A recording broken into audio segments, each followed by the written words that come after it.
Hi, I am Joe Maycook with the Pennsylvania Horticultural Society Cultivating Community Gardens Histories Project.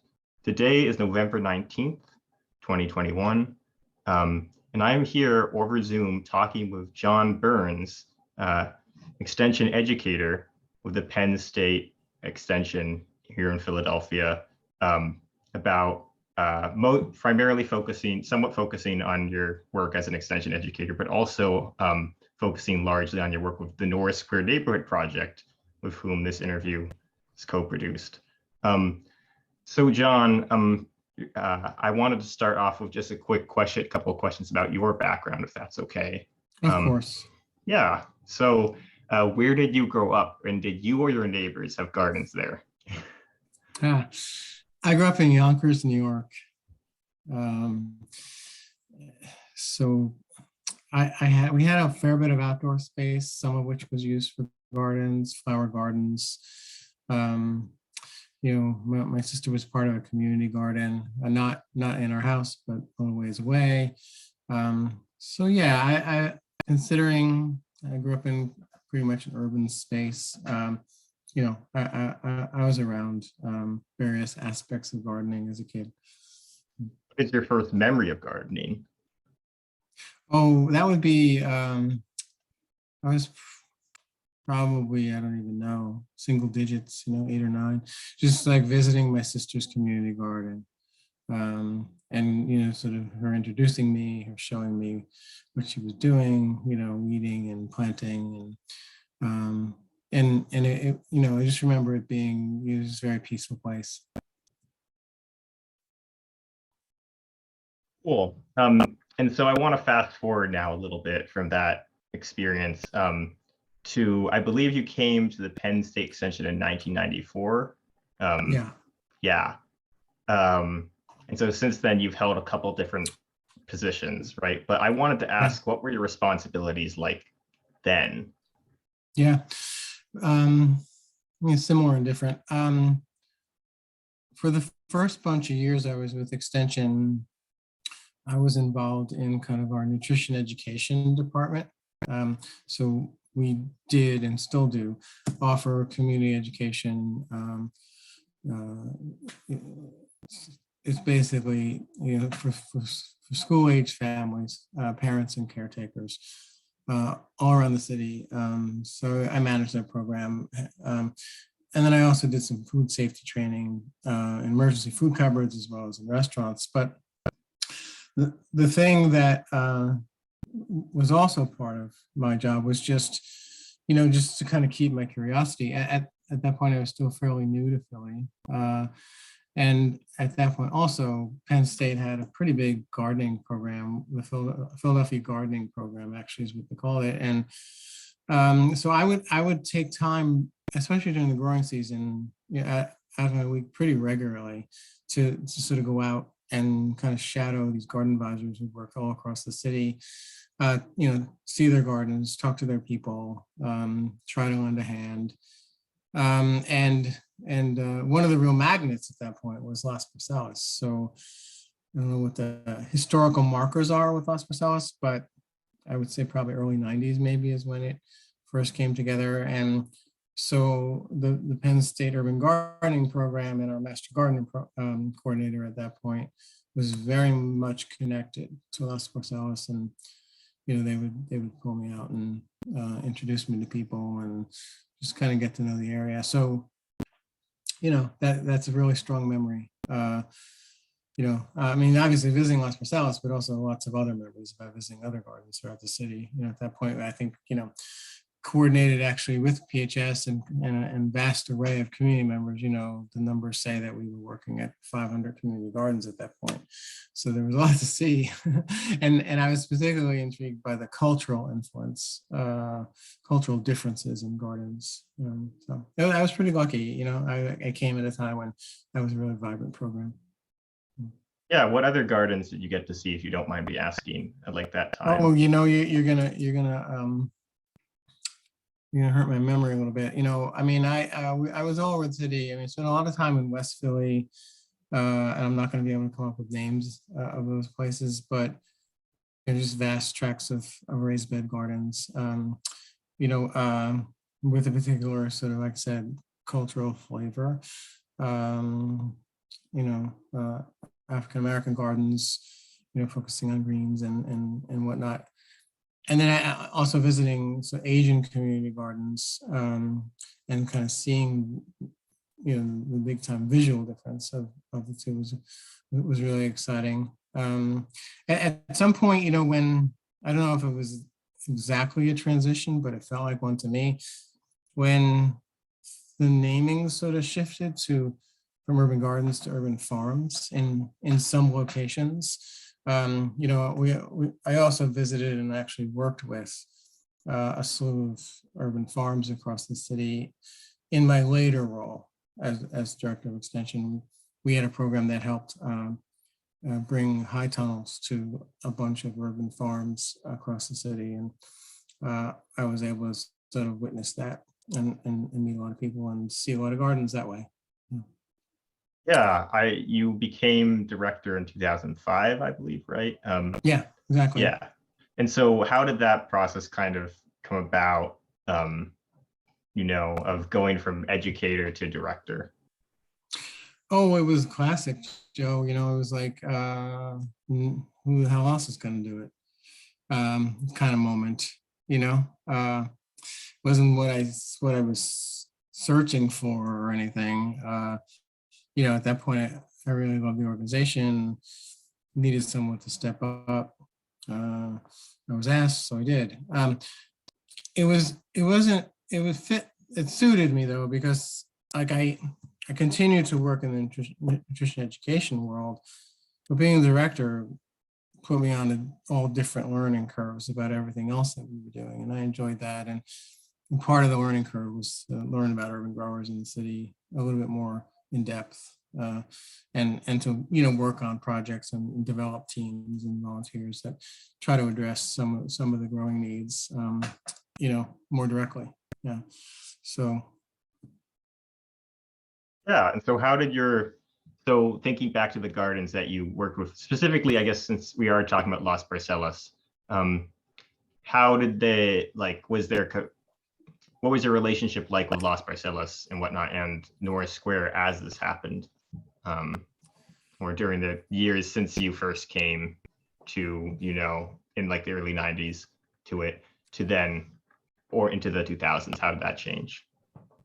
Yeah, I mean, that's an interesting question, because I think in some ways, you know, in the 90s, you know, I was a visitor. I was an occasional, you know, fortunate person who would go out with, you know, our garden advisor or volunteers and sort of help out a little bit and, you know, sort of hang out, like literally. And then I think when the shift for me came in, you know, around 2005, in the next 10 years, my focus sort of pulled me away from community, was flat out community gardens, and more towards, like we're saying, urban farms. So, you know, like the Henry Guy Crops and Sankofa Farm and Heritage Farm and Arboretum, you know, so those were more likely the places for me to then visit and, you know, kind of like negotiate and listen to around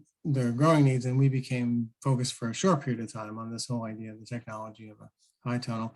So there were years that went by when I wasn't actually visiting Norris Square. I mean, a long time. I mean, I think Penn State continued our relationship there to a certain degree, and not just with gardening. We started to do other programs there, and I was aware of those things happening, but I wasn't as much of a constant visitor, you know, and until probably within the last 5 years. So it was, the current project for me was kind of a return to something that I had very positive memories of, and then sort of gradually worked my way back to learning about and being in the neighborhood.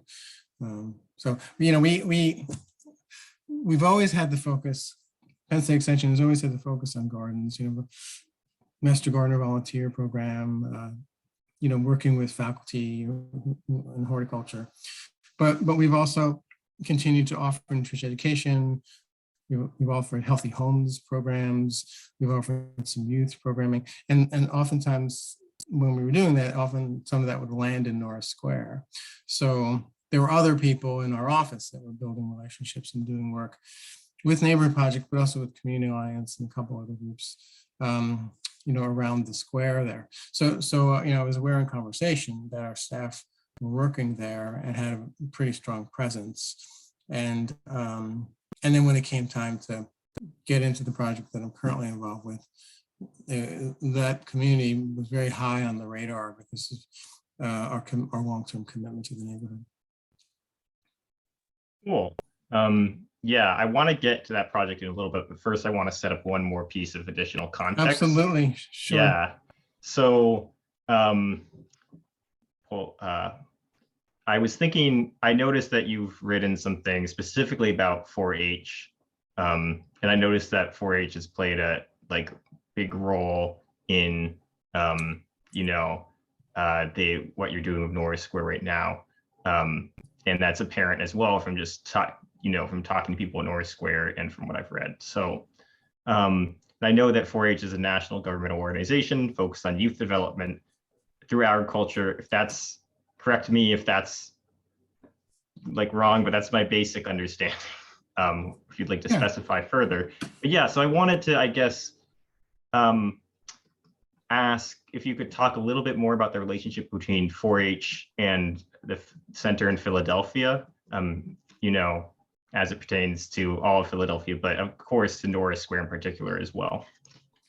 Yeah, no, absolutely. I mean, 4-H in the city is different than 4-H, traditional 4-H, which, 4-H has its roots in ag across the country. So 4-H in the city doesn't really have to connect back to ag. I'm actually always learning about 4-H. It's an enormous, complex, fascinating national organization that has a really wide array of resources and interests. We don't necessarily, if 4-H is involved in work in the city, it's not necessarily connected to ag or necessarily even connected to gardening. And one of the major initiatives that 4-H has in Philly is a program called Health Rocks! Health is really good, right? And that's actually a school district of Philly health and PE teacher training program around activities for health and PE teachers to do with their students around issues of health. And by that, I mean everything about communicating around health, talking about feelings, making health decisions, working with their caretaker parent, working within their family to stay healthy. There is some focus on drugs and drug misuse, but that's not even the main focus.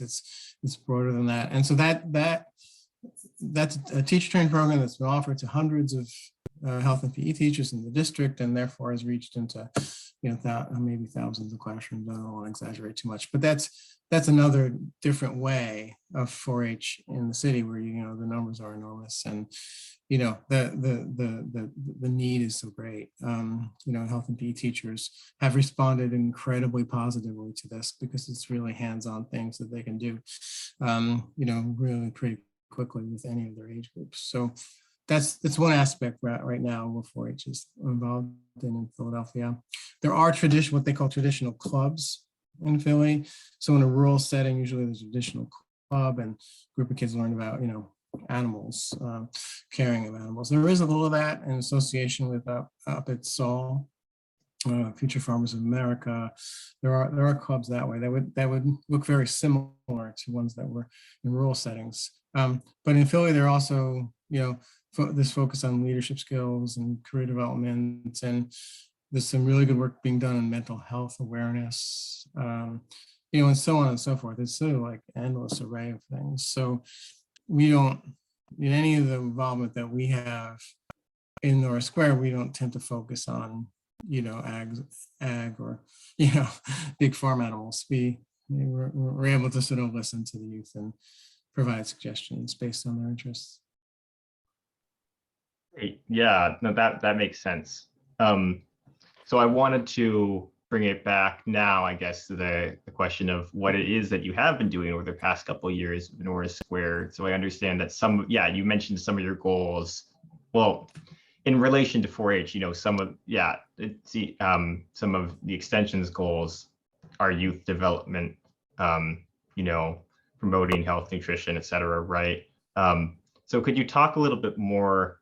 I mean, in this case, particularly with Norris Square, I noticed that you've been doing this as part of the Well-Connected Communities program.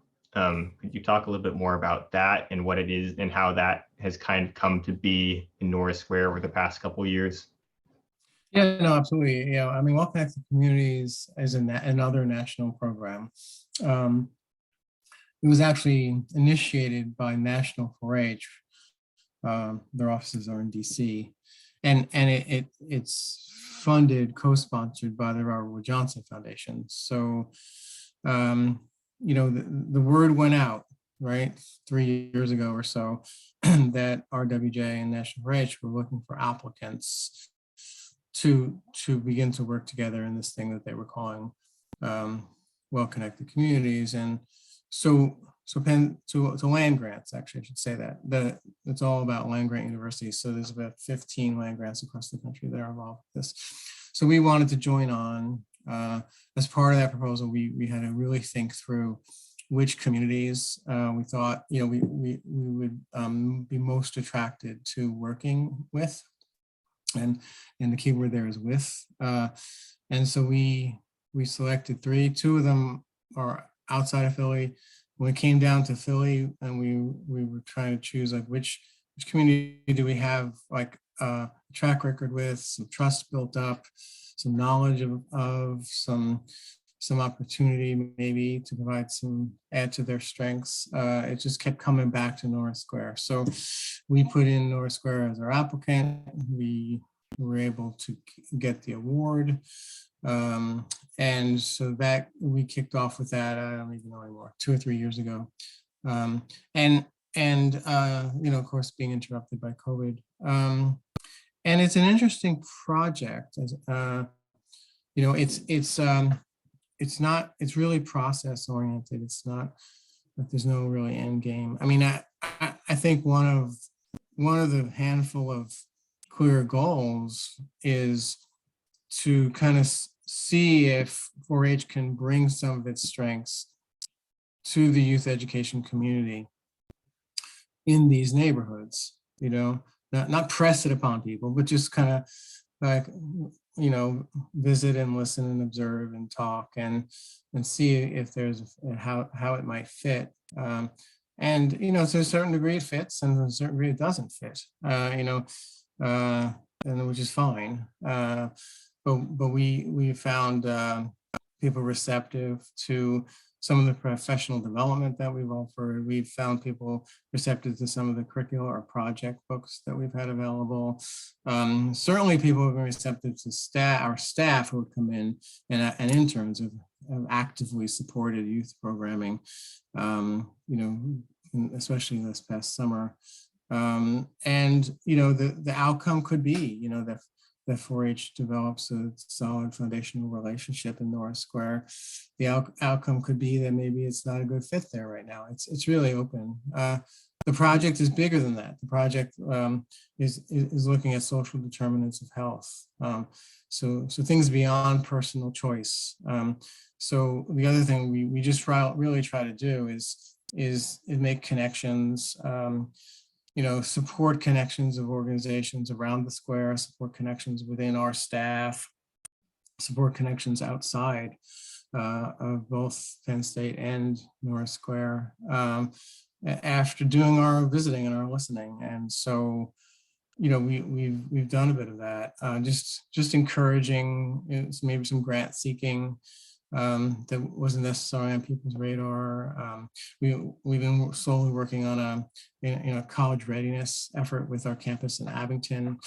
We're also doing some community development work with the guidance of some of the leaders in the community. So we're working on what we're labeling a community profile, like a snapshot of the neighborhood by doing some data collection, key informant interviews, also, maybe some quantitative work with census data, some youth involvement, photo voice project that's been going on.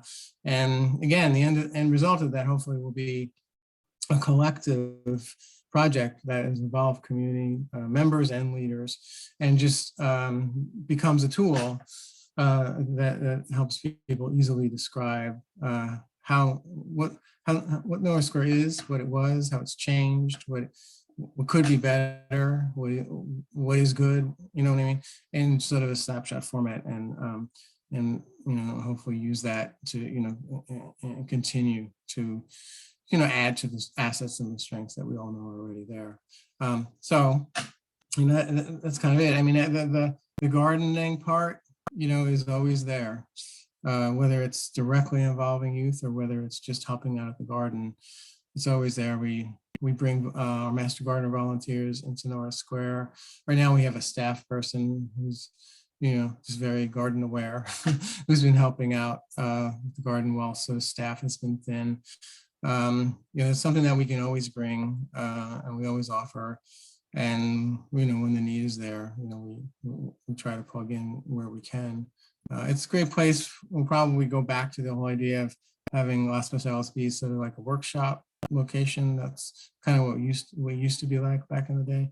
We'll see where that goes. But, it's important just to reiterate that, the process of well-connected communities is really kind of integrated to weave together various strengths. And it's not anything that's really product oriented, or we're not looking for numbers or really formative outcomes. We're really just trying to work together with everybody there to kind of like confront some of the many challenges the neighborhood has. And I think the best thing about it, from my point of view, is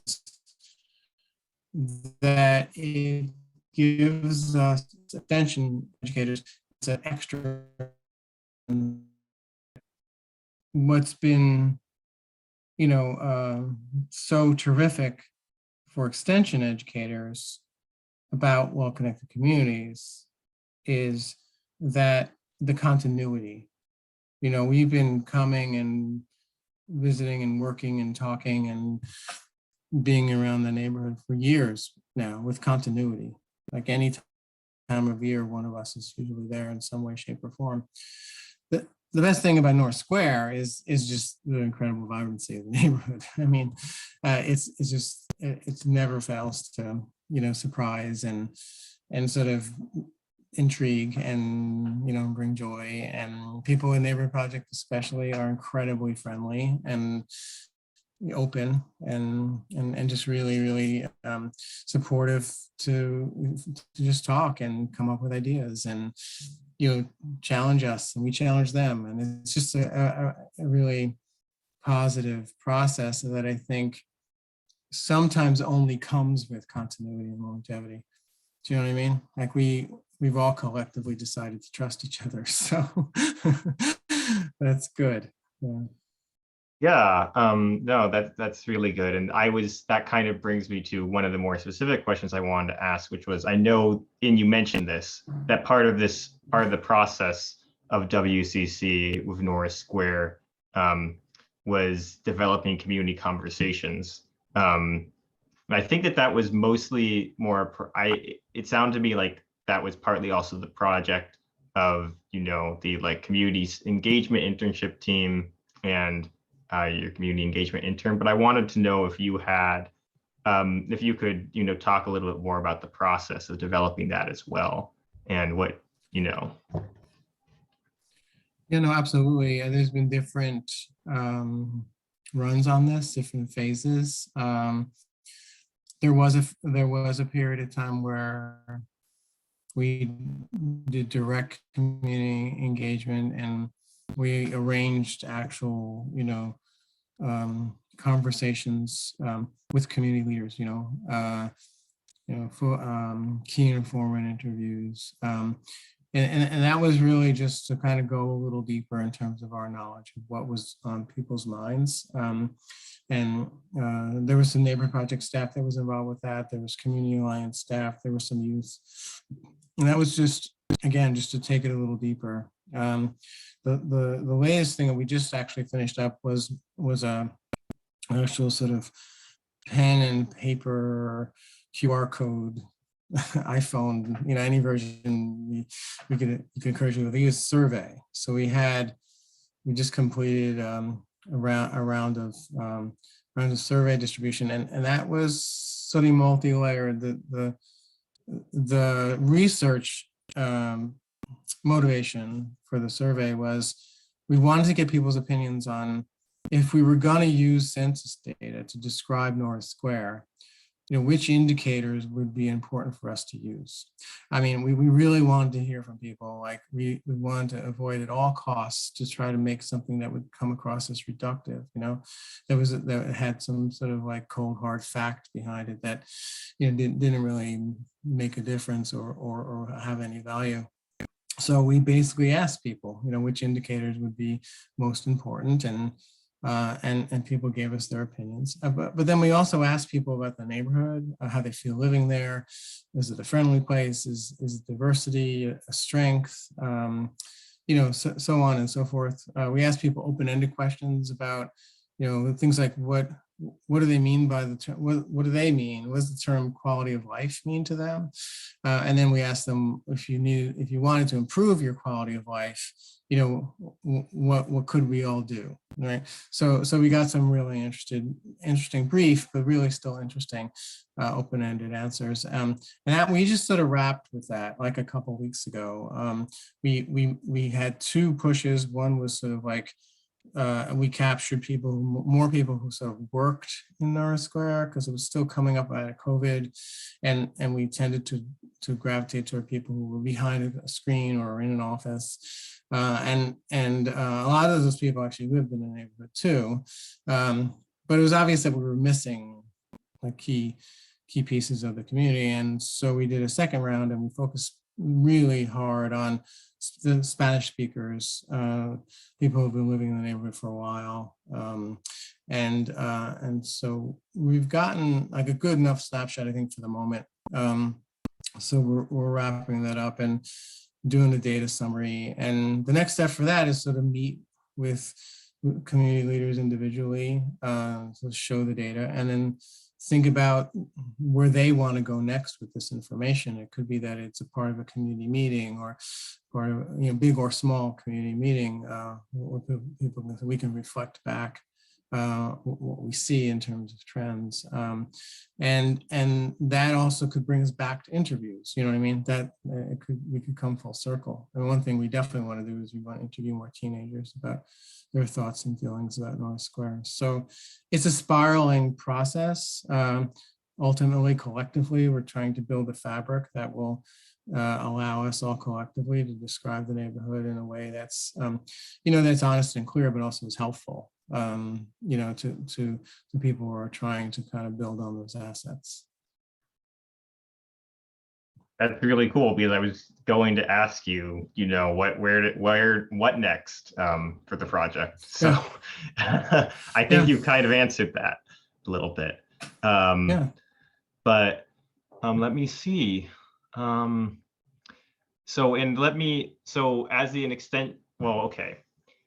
Something that you mentioned, I think, before the interview that I want to hit on now as well, I guess, because this is, I think, relevant to thinking about the process that you're engaged in right now, right, with this spiraling, set of conversations, surveys, data collection, talking with people about how they find this asset useful. I think you mentioned before the interview that you don't currently have kind of an administrative, you're not in an administrative position at the Ag Extension, right? You're an extension educator. Other than like project manager for the Well-Connected Communities project, which does dovetail into supervision. Like, we have a staff person. I mean, we have a project team, no one who is paid by the project, but, chasing cats, always trying to keep that organized. There's a small budget that I'm responsible for. There are reports, blah, blah, blah. And sort of a small kind of village of administrative task with certainly accountability up through our extension system, but not the larger administrative management role that I once had. Okay, so you're basically you're the project manager for well-connected communities. Got it. And not quite.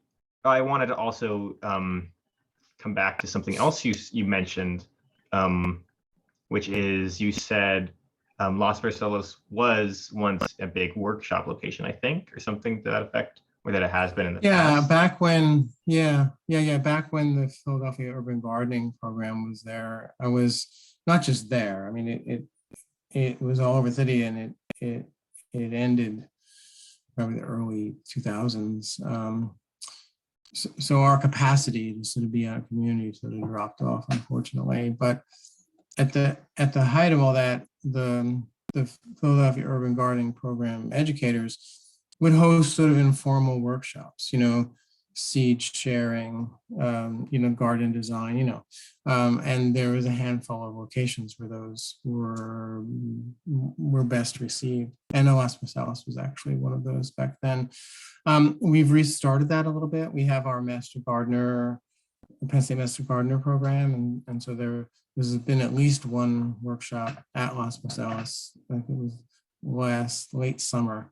And so, if that is something that, the community would like, it's something that we could continue to have. And it's a little bit of information sharing, but it's not just information sharing from the educator, it's information sharing from all the gardeners who gather. Yeah.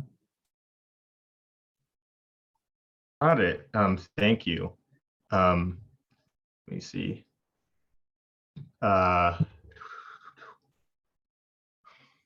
Well, I guess I was wondering, do you have any? I know that you came to Norris Square originally, like in the 90s.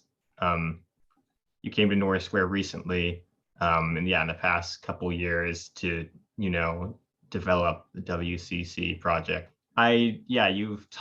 You were at Norris Square in the 90s, and you've now been working with Norris Square again for a couple more years directly. So do you have any particular favorite stories about interactions with, people in Norris Square that you'd like to share? I mean, my favorite thing to do with Teresa Elliot is go and visit with her and walk around the neighborhood with her. Fortunately, we don't get to meet very often, but fortunately, we've fallen into that way of meeting. And it all started at COVID. We didn't want to sit in the office, so we ended up just walking around. So now that we meet, I get to walk around with her, and I just love her saying hello to everybody and introducing me to people. And I don't speak Spanish, so I'm really infatuated with the bilingual life. How Teresa walks up to some friends, she's speaking Spanish, and then in the middle of the sentence, she switches to English for my benefit, and then switch back to Spanish. And the more I would do it, the more I would gradually kind of understand the gist of what they were talking about. And that's just terrific fun, mostly because it's just friendly and relaxed. You know what I mean? I love having our interns, summer interns who come from all over the city. I'm sorry, all over the state, actually. And they come and they work. Some of the lucky ones come and they work with Norris Square in the summer. I love having their experience reflected back. So they'll come and they'll have the usual sort of shyness, reluctance, anxiety, uncertainty. A lot of our internship is about developing agency in the students. So we just talk about it. We don't take over, and we sort of allow them to find their way. And it's the same experience. They find if they show up regularly and they're the same friendly person every day and they're asking questions and listening, gradually people really become attached to them. And then by the end, they're all crying together. So it's that kind of neighborhood. The amazing man who cleans the park every day.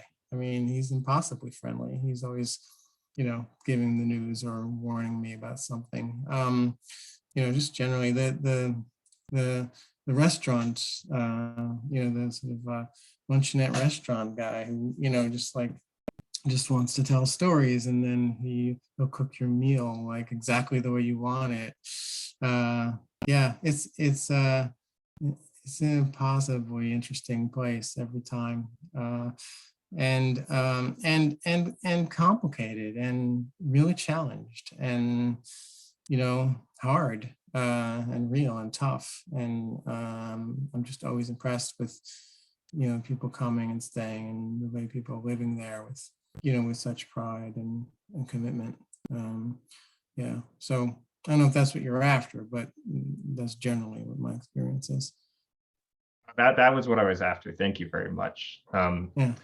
I guess I do want to close now with kind of more of a reflective question. You have talked a lot about like the future of the WCC project, and that's been really helpful.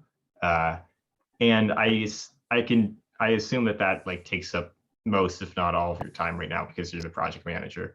But I wanted to ask, I guess, if you had any other aspirations for your, in addition to this project, for your work with the Ag Extension, and just the extension in Philadelphia more generally, what you would like its future to be, or what or if you have any other things coming down the pipe. Yeah, that's a good question. I mean, what's so different, and I keep saying this, but focusing on one community is really different for me, especially in those however many years when I was director. We were much more conscious of being around the city in a broader sense. This actually is more of a an attempt at to look more deeply at who extension can be, and maybe come up with some best practices. Maybe, who knows, maybe this community profile thing that we're doing with Norris Square, maybe that becomes something that we can replicate in other parts of the city. I mean, it's always in the back of our minds, but at the same time, we're 100% committed to the focus of this being about Norris Square. So other things that I'd like to see Extension do, veer more on a citywide level. I think it's important that we work in community and develop those engagement skills and relationships, but I also think it's important that we think citywide. So, we're in conversation with the Food Policy Advisory Committee. We're in conversation with the Director of Urban Ag. I mean, geez, there has to be something that the College of Ag Sciences can bring to the city of Philadelphia to support, specifically urban ag and food systems. And it really seems like one of the things that we seem to do a better job with, and I don't just mean us, I mean collectively, is the issue of soils. So right now there are real challenges for growers to get soil testing and really good advice, technically accurate advice. So, I'd love for us collectively to develop an urban soils program that, kind of looked a little harder at the kind of soils tests that we need to have in the city, looked at the cost of the tests, and also looked at the educational materials that hopefully result from the data collected from the soil tests. And then obviously next step would be, dissemination and education based on that. I really think it's a topic where you have to kind of start over, start from the beginning again and reassess the tools that are being used. And it's something that I really, really hope that we can push, be a part of. Let's put it that way, with city leaders and growers throughout the city. So. Yeah, that seems really important to me. And I appreciate you sharing that, because I didn't know, the extent to which the extension was involved with like soil education across the city. So. Like we were saying earlier, I mean, like every other big organization, we've had an ebb and flow with our organizational structure, with our staffing, with the talent and capacity on our staffing. I think soils has always been on our radar. I think we've done a lot of work with FPAC and the city over time. We are a place where people can come and get the soil tested and get technical assistance from. But I don't think we've been collectively, again, not just Penn State, but collectively ambitious enough to put together something that maybe will be a little more coordinated and a little bit more sort of starting from the beginning. So, we'll see. Hopefully we can be a part of that. Okay, just final clarifying question. I think you said the acronym FPAC. Yeah. Could you reiterate what Sorry. that is? Yeah. I really tried to stay away from acronyms, Joe. Was that the only one? That's the Food Policy Advisory Committee. So this is the Philadelphia Food Policy Advisory Committee, and it meets monthly. Meetings. Some meetings are public. The executive meetings aren't. But there's also subcommittees and there's a Food Policy Advisory Committee, Urban Ag Subcommittee, and we meet monthly, and talk specifically about issues around urban agriculture in the city.